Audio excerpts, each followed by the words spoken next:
নমস্কার বন্ধুরা, তোমরা সবাই কেমন আছো? আজকে আবার একটি নতুন রেসিপি নিয়ে চলে এসেছি। চলো তাহলে রেসিপিটি শুরু করি, তোমরা দেখতে থাকো।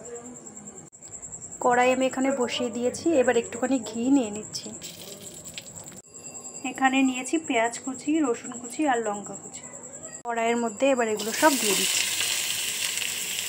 সব কিছু একসঙ্গে ভালোভাবে ভেজে নেব।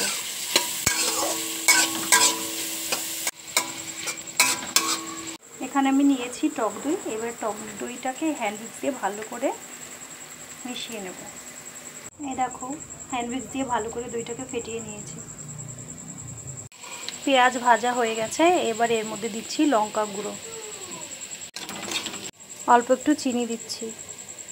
চিনিটা পুরোপুরি অপশনাল, তোমরা চাইলে দিতে পারো, নাও দিতে পারো। দেখো মশলাটা পুরো ভাজা হয়ে গেছে, এবার আমি গ্যাসটা অফ করে দেব। এবার দইটা আমি এর মধ্যে দিয়ে দিচ্ছি।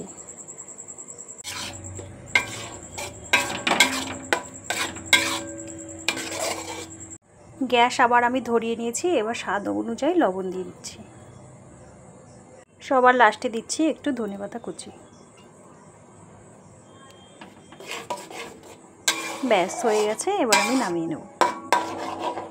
তৈরি হয়ে গেছে। রেসিপিটি তোমাদের কেমন লাগলো অবশ্যই আমাকে কমেন্ট করে জানাবে।